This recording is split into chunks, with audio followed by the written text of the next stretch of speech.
Guys, Okay. thank you so much and welcome to another episode of The Candy Show. I'm your host, Candy. Guys, I have a very special guest here. You've probably seen her number one on Tyler Perry's The Single Moms Club movie. And I'm just gonna just give you a little snippet of what else she's been on because I'm gonna let her tell you about whatever else she's been on, and then you can always go to her website too. So, guys, she's also been seen on Fox's 911. We Yes. are going to welcome actress and comedian Miss Coco Hey, Brand. everybody. Hi. How are you doing, Miss Coco? I'm good. I'm good. Please apologize for my tardiness. I know I'm not pregnant, but I'm nesting because I have been in my closet since 9 o'clock this morning, just throwing crap out. So I'm doing a little spring cleaning right now. So please pardon me for my tardiness, honey. I was focused, baby. I was focused. I get it. I totally understand. Where are you coming from today? Today I'm calling in from Georgia, honey. I'm in Georgia. Okay, Atlanta. Yeah, right outside of Atlanta. I'm about 45 minutes outside of Atlanta. I'm in the Okay. burbs, honey. I'm in the burbs, honey. Out here in the burbs. Okay, now, all right, all right. Well, Miss Coco, thank you so much once again for Yeah. attending an episode of the Candy Show. I Yes. appreciate your time. Yes, absolutely. I know I know you're a very, very busy lady. And let's go ahead and just start off. What now I had the pleasure and the honor. Thank you to Marcus Head, M Head Films, Yeah. of allowing me to be on this Love recent you, project. Marcus. We were shooting down in Atlanta a couple of weeks ago Mhm. for his movie. Actually, it's a comedy skit movie coming out soon, Mhm. Live in Color. Mhm.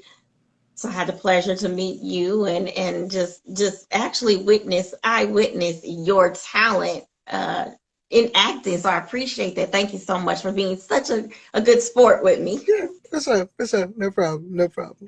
All right. But let's talk about a little bit what you have going on right now, because I know you're back out, you're doing your thing on the comedy scene. Tell Yes. everyone what's going Yes. on. It's good to be back. The first of the year was spent mostly filming. I started off filming the new season of Never Have I Ever on Netflix. This will be our third season. It's going to drop on Netflix now. I play Principal Grubbs on that. Love playing that role because I'm literally playing my mother. My mother was an educator for 33 years, so I'm literally channeling my mom. And so we just finished up season 3. We're about to head back next month to start shooting our last and final season, season 4 of Never Have I Ever. Shout out to my wonderful castmates over there. And then I just wrapped up a new show on Apple TV called Zoltar that's going to be coming out on Apple TV, I think sometime late summer, if I'm not mistaken.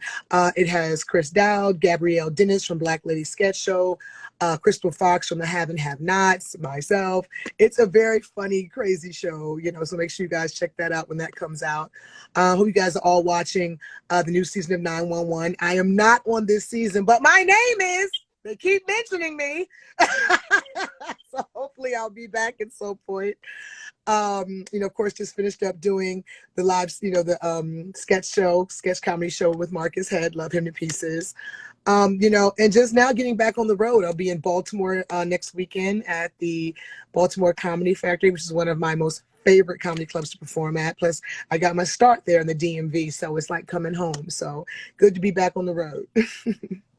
Well, you sound like when I said busy, I mean busy. I mean, do you even have time I make to time. do something? If you had put this camera on 10 minutes ago, you'd have seen my butt, my bare butt digging in a closet because I'm spring cleaning right now. So, you have to make time. You have to make time. It's like it's hard sometimes, but I have learned that when my body, my mind, my spirit says sit down, I sit down. Amen. I understand. That's exactly what I did for the No problem. pandemic. I was told, I was sent a sign, Mm-hmm. and God told me, you know what, this is your time to focus on Right, you, right, get your health together and just go ahead and just enjoy this time and have right. patience because you see what's going on. Everybody, go ahead. Mhm. There's so many people, and I was guilty of this for many, many years, that we were so busy, so grinding so hard to get to the end game that we forgot to enjoy the journey. And that's my goal now, to enjoy the journey, to not miss to not miss precious moments because I'm so busy trying to get to the end goal. Because at this point, a lot of my goals have been achieved. So now I'm really enjoying the journey. And then what comes from my hard work and my grind now is just a bonus. Man, I tell you what, that's exactly what I feel like myself. What Mm-hmm. I'm doing here with the candy show, I love it. Mm-hmm. It's in my heart, and it's a bonus for me to do that. Yeah. Now, it's not my 9 to 5, but it's enjoyable, Yeah. and I'm just thankful to even say that I'm able to do something that I enjoy. Right. Right. Exactly. Exactly. Oh my goodness. Oh, let's now let's take a little bit back. Okay. You got your start. What were you doing? Were you acting, or were you a comedic? Were you a stand-up comedy comedian? Tell me a little bit about your start. It's a little weird. Like, I was doing theater at 10 years old, but I just never thought it would be something that I would end up doing for a living as per se. I did theater all the way through elementary school, middle school, high school. I minored in theater arts in college, but it never crossed my mind that this was going to be my goal, like my destiny. And I've always said that sometimes your destiny finds you, because I had in my mind that I was going to be Claire Huxtable. I was going to wear a suit. I was going to marry somebody with affluence, has a bunch of kids. I really had that in my head. That was going to be my life. And the year after I graduated college, a friend of mine took me to a barbecue. I didn't know it was the home of Chris Paul, who used to be on the Donnie Simpson morning show, but now he's on the Tom Joyner. Well, he wasn't the Tom Joyner morning show. And he was like, "You man, funny. You should meet my manager." And I was like, "What?" I'm his manager. He said, "No, you're funny. You thought about doing stand-up?" I was like, "No," because I'm working corporate America. I'm thinking I'm going to wear suits and, be somewhere with some kids. And ended up going to his comedy club, doing open mic, and the rest has been history. So I tell people sometimes that you have to remain open, because you never know what direction your life may go, and your passion may lead you somewhere that you didn't even know you had the passion for. Because me being funny, I have people who laugh at me when I'm being serious, and I be so damn mad. But it's just the way I talk. It's my delivery, maybe my timing. I've always had that kind of in there, you know what I mean? But I never, until I got trained. And yes, you need training. You need to know what you're doing, because you can go up there and tell the funniest story in the world, but if you don't tell it right, honey, they won't laugh. So it's interesting how my destiny kind of found me, and now I feel another shift happening, and I'm letting it happen. I'm not even trying to fight it. Come on now, come on, come on, because I know exactly what you're talking about. Mm-hmm. This was not something that I had planned to do. Someone extended the opportunity to me, Mm-hmm. and just picked up the love from that. Yeah. And not knowing where tomorrow's going to bring me, but I tell Mm-hmm. you what, I'm gonna keep doing it until I'm able to, branch out to someone else and like something else. And I am open for that opportunity. Mm-hmm. As you probably seen when I seen you the first time, I was doing it behind the scenes, but Mm-hmm. I do other things too. You're So already on the other side of the door, honey. You just got to put one foot in front of the other. come on now, come on. Tell everyone how long you've been in the business with your professional. Professionally, 26 years. 26 years, and that's the comedic side, the comedy side. That's comedy, that's acting. Come on. Yeah. Give me one thing that you could say that you have taken from this entire time of your career, both acting and doing stand-up comedy. Give me one thing that you could just say. It is okay to keep pieces of me for me. I don't have to give this industry and this world all of me unless I choose to. A lot of times you get in this business and it wants all of you, and you lose yourself in the process. You become a caricature. You become what people expect you to be, and you lose who you are. And the one thing that I've taken from all of this, it has taken me time to get to this point, but there are pieces of me that belong to me and only me. And I don't have to share everything. I don't. And I can still have fans. I can still do my job. I can still be a great comedian, a great actress, but I can keep pieces for me. It's definitely something that takes you a long time to figure it out. Yeah, because you go in this business And they're like, you know, they tell you all these things you have to do, all these things you have to be for them to even allow you just to be in the room, not even a seat at the table. And a lot of people, you know, you ever heard just the saying, selling your soul? There are people who don't understand that there's a very deeper meaning to that term, especially in an industry like this. And I've talked to friends of mine in the music industry, and it's very similar. You have got to be very adamant that there are pieces of you you keep for you, because it keeps you grounded. When you get inside that bubble, honey, it can have you real delusional if you're not careful. That's so true. That's so Mm-hmm. true. And that's some very good advice. Yeah. Being in the business when it comes to your stand-up comedy, Mm-hmm. is it very hard to not duplicate yourself on purpose? What do you mean that to me when you say duplicate yourself? Is it very hard to not duplicate something that you know you may have said or might not even said 20 years ago, 15 years ago in your comedy skit when you're on stage? Is Well, it hard to not duplicate that right, right, material? right, right, right. Well, I will tell you this. Anybody that knows me, has ever seen me live, especially if they come see me at a comedy club like Baltimore Comedy Factory next weekend, they will see I do not do the same set twice. I challenge myself because it helps me stay on my toes creatively. I don't get bored. It makes me focus on my point of view and how I see things. I don't do the same set twice. So I'm constantly remixing my own jokes. I'll bring back a joke I did 20 years ago and flip it to it applies now. You know, so I'm constantly, I don't duplicating myself, maybe not. You know, there's certain jokes that people require me to tell. Like I have a signature bit about football that I had literally not told that joke, walked off stage, got to the green room, and the host is calling me back up saying, girl, the audience mad at you. You didn't do the football joke. And I'm like, ain't y'all sick of it? No. I'm like, okay. So I challenge myself to revamp that joke so that it doesn't get bored to me. And I feel like I'm giving you a cookie cutter set, if that makes any sense. So yeah, I'm constantly writing, I'm constantly interjecting things I see, things I experience into either existing jokes or creating new jokes. But and when I do that, my process is very different. And a lot of comics go out and hop on stage 1,001 times or go and sit in comedy shows. No. For me, I show up on that stage and I dump. And if it works, it works. If it doesn't, it doesn't. And then if it works, I keep playing with it until it's perfected. It's interesting because I was going to ask you, do you ever go back and look at recordings of Oh, of course. yourself? I still record myself 26 years later. I mean, I still record. I take my phone on stage and put it on, do not disturb and put that recorder on. I do. Hi, you want to say hi to everybody? Say hello. Say hello. Okay. This is my husband. He thinks he's my husband. He's my dog, but he thinks he's my husband. Oh gosh. You know, I encourage that too.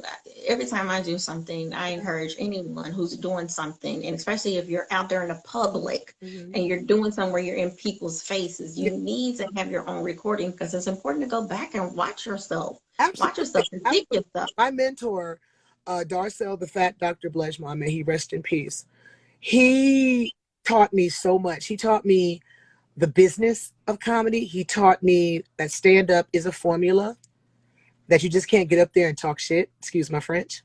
He taught me that no real comic fears anyone they go after. That you should be secure enough in your material, your stage presence, your delivery, who you are as a comedian, that it doesn't matter who you go after. He taught me that you own that stage, whether it's 5 minutes or 5 hours, you own it. You bring them to you. You don't go to them. You bring them to you. I saw somebody on here mentioning my show at Salsa Con Fuego in the Bronx a couple of weeks ago. I think it was last week, actually. What am I saying? And I remember the crowd was packed. It was lit. They were hyped. They were turned. They were lit. They were ready. And a lot of the comics that went on before me were, trying to control the crowd. And I knew at that point, I know my jokes work, but my goal was to get on that stage and put them in the palm of my hand. And I did that. You watched a crowd of maybe 400 people shut up and focused on me. And that was my goal. I knew I was going to be funny. You know, I ain't worried about that. But I knew I had to get that crowd control. I had to bring them into Coca's world. And you mentioned you write your own material. Yes. So has that been the case the entire time? I mean, I've had people. When I lived in LA, I had a whole writing group I used to get with, and we still bounce jokes off of each other. I used to call Fat Doctor all the time and run jokes by him. I've got comedian friends I'll run jokes by, and like, dude, I feel like this joke needs a tag. Can you help me? I mean, we have a network, but mostly I write my jokes myself. But I'll call a comedy friend to help me punch it up if I need to. That's good. It's always nice to have a second pair of ears. Yes, yes, yes. What's your favorite color? Orange. Oh, okay, I've never heard of that. Tell me why. Orange to me reminds me of fire. It reminds me of rebirth, of burning something, and then in the midst of it, you can see the beauty of it. Orange always makes me feel good. I mean, if you see I'm in my bedroom right now. Orange, orange, orange. I see. I mean, but it's like I don't mean like bright neon orange. Hell no. But I like burnt oranges. You know, those nice rust colors. Yeah. Yes, maybe in the red family, but like orange. I love orange. I like how you own your voluptuousness. It took a long time to get there. Let me tell you something. Oh, that was a journey, huh? I mean, it was, you know, because I grew up, I can't keep it real. I grew up very insecure. I was, you know, always bigger than my friends, you know, and I had friends who were way bigger than me, but their confidence was on 3,000. And I used to be so fascinated by that. Because when I look at pictures of me growing up, I wasn't a fat kid. But for some reason in my mind, I thought I was. I thought I was big, I was fat, I was chunky.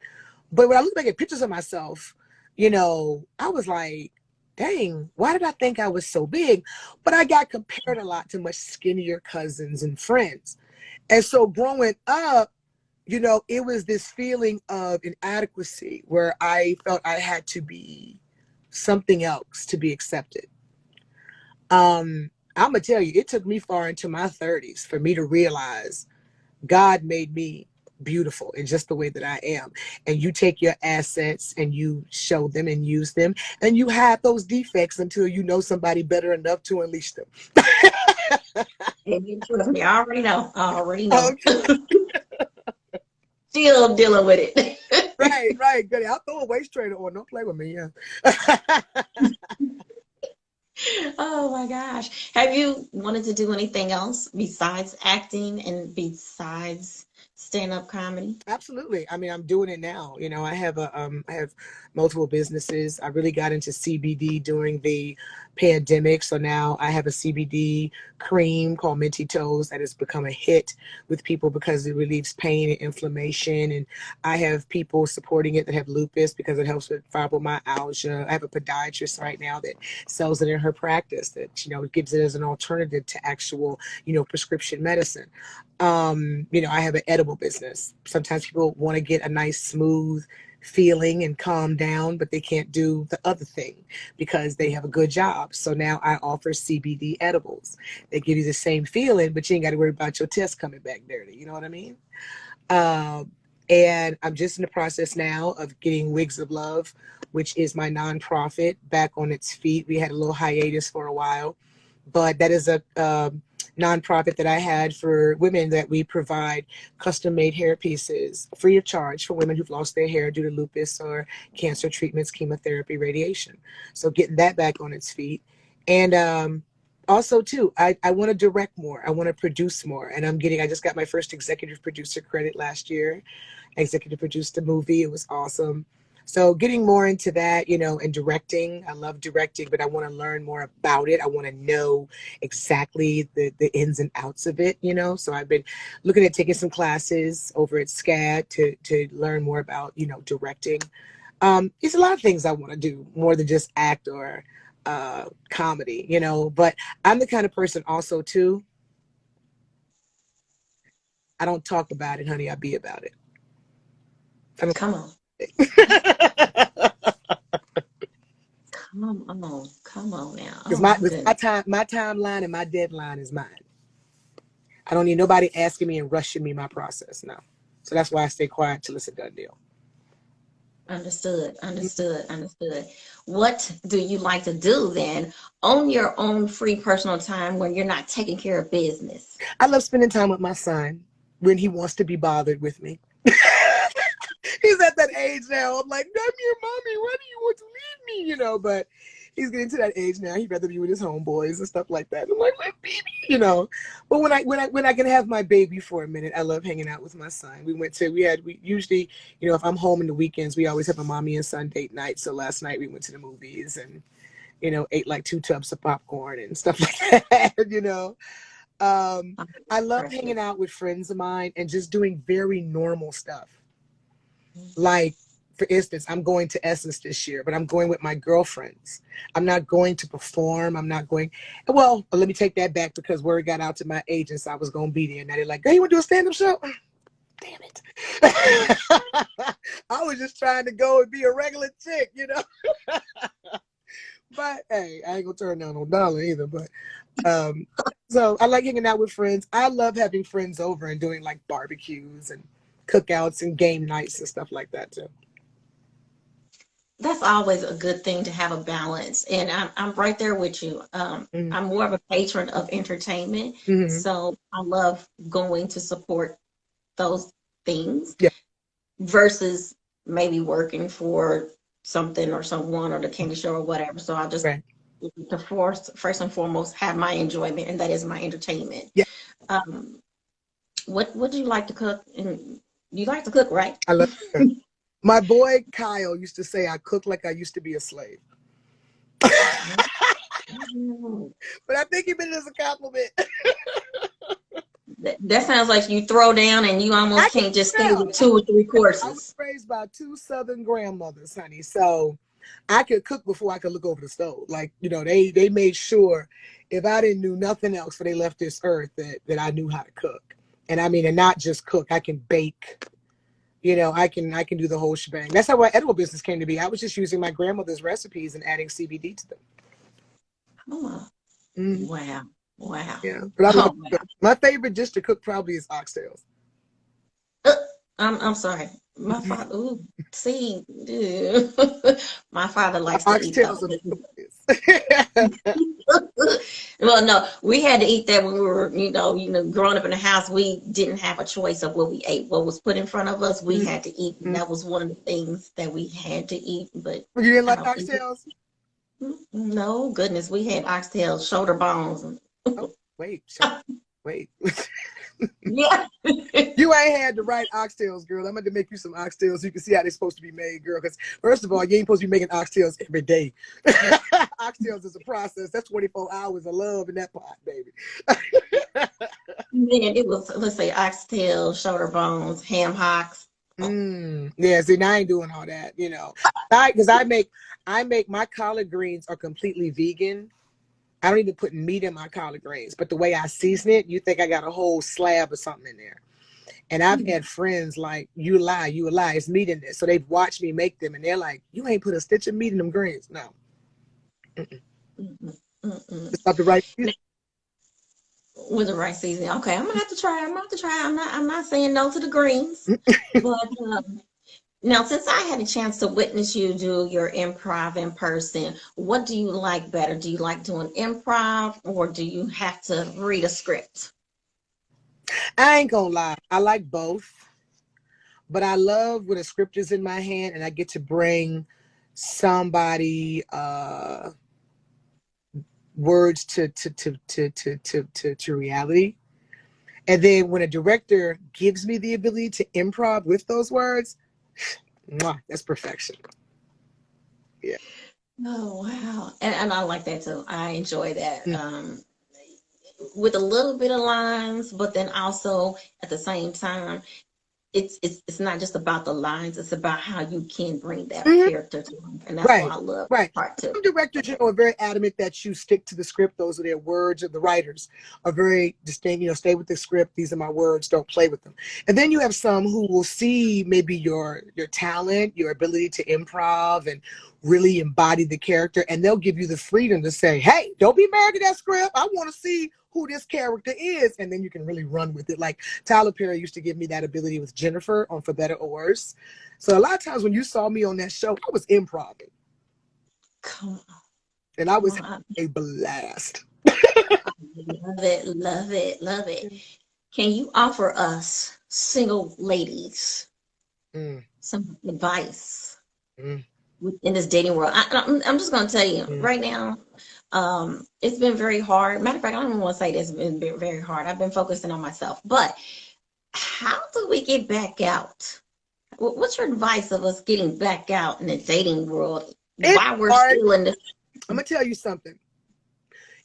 It's a curse and a blessing when we take the time to heal, ladies, and step back from the game and work on us. And I say it's a curse because it's a blessing, of course, for us to heal and get ourselves together.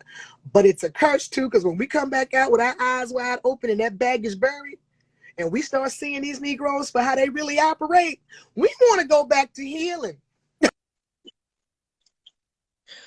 Ooh. Oh my goodness, come on now. Because I'm going to tell you, I went through a process after my divorce that I really was single and focused on being a mom and healing and accountability, giving myself time to see what I had done. Like I really worked on me, and I'm still constantly working on me. I just had a situation happen yesterday where it could have been a really, really bad argument. And I told him I'm digressing because I'm going to remain in control in this moment, because I know where I can go if you take me there. So therefore, here's the line in the sand. I'm backing away. We'll deal with this later. Now, back in the day, I'd be like, what? But I can't do that no more. That's just not who I am. I don't have that energy in me no more. But that's the thing I've noticed, that once I stepped my foot back out there and started dating, and that those blinders were off, because ladies, we tend to have these blinders on, this fantasy of what we want, and we don't be seeing stuff for what it really is. All we see is the fantasy and whatever. Then we don't, by the time we realize what's up, it's too late. We all invested, we in love, we gone. But when you come out in these streets and you come back out in this dating world with your eyes wide open and them glasses is clear and clean, and you see how some of these men are operating now, child, take me back to healing. I'm gonna go Oh my back in my God. box. Oh my goodness. You go to the Miss war Coco, room, girl. Go to the war room. I have found in my experience these several last few years that, and maybe it's because I had my drama and I'm out for that drama, but I've noticed that a lot of men, and I'm not saying they all, Not all. but the ones I came across, Mm-hmm. they've been really whiny, Oh really, my God. Oh I my don't know, God.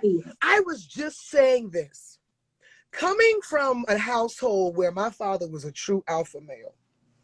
Okay, because I know what it looked like. Because my daddy was a real alpha male. And my brother is an alpha male. My brother Kenny's totally alpha male. He's my father. I have never in my life seen such sensitive, whiny, bitchy, feelings get hurt so fast. Just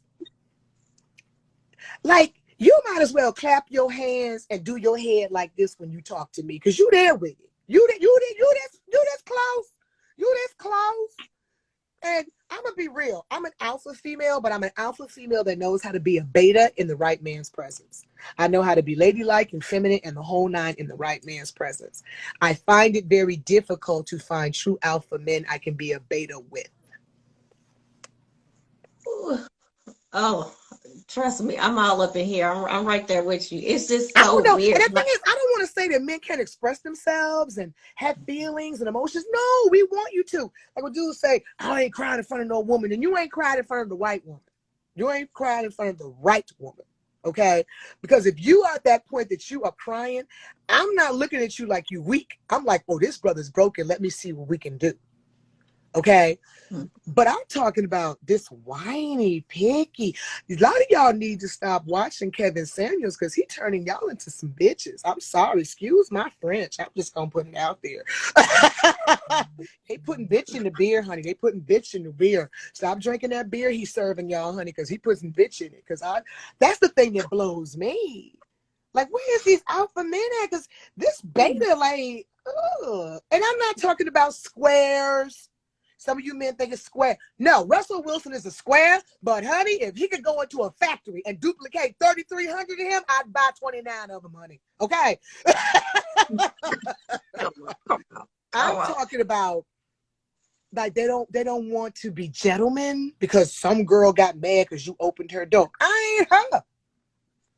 You open my damn door. I'm a grown ass woman. I don't care what little Shaquana did when she opened the door. You better open my damn door. You know, you know, well, if we go to this restaurant, you got to take care of it because you make more money than me. Oh, so you put me in that position. Okay. Once you put a woman in a certain position because you don't walk in your manliness, you sign up to get whatever you want from that woman. That's so true. That's so true. I have to say, when I decided to take myself out of relationship situation, I realized, and again, like I said, maybe because there was no more drama in my life. There was no more peaceful over here. It's very peaceful over here, sister. Yes, ma'am. When you get peace, say it. What? It's very peaceful over here. If you come over here and mess with my peace, it's gonna be a real problem. I just don't have time for, and it's not like a whiny feminine other kind of men. I'm just saying, I'm realizing that no, they're feminine. They're feminine. It's feminine. Well, because don't no real woman, don't no real man walk around talking about other people like this. Don't no real man be really all up in a woman's business like that. Don't no real man be letting his woman pay for everything and he's standing there like it's all good. Don't no real man complain about a good woman because she gives you principles and boundaries. Back in the day, men respected that. When did y'all stop respecting a woman with principles and standards? You know, okay, good question. I'm going to say this. I'm not blaming the men either. It's the women. Oh, no. You want to get into that? You want to unravel that? You got a lot of women out here that have not been raised to be ladies. A lot of women out here walking around with balls. You know, I'm always on the fence on both sides because at the end of the day, I'm still an old school, woman who likes to be treated right, et cetera, et cetera. But at the same time, for some reason, and I believe it's because, again, no drama, I don't want to hear all that mess. I just don't want to hear it. But because I'm not committed to someone right now, and I'm out here trying to, and then I'm not loosely, but I want to enjoy myself. I want to have fun. What's wrong with me having fun, being able to say who I want to do, whatever I want to do with, and not having any attachments, no feelings. And I think that's once my feelings omitted from the situation, I realized that men, they're just as crazy and whiny and bitchy and I got all this problem. I got this. I'm like, I don't want to hear it. No, my thing is this. I gotta tell, what I was doing my podcast with my boy Gary Sturgis. We talked about this because Gary's kind of an alpha male. And so we used to butt heads a lot. But we agreed on a lot of things too.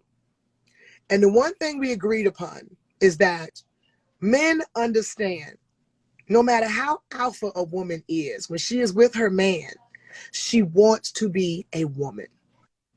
She wants to be a girl.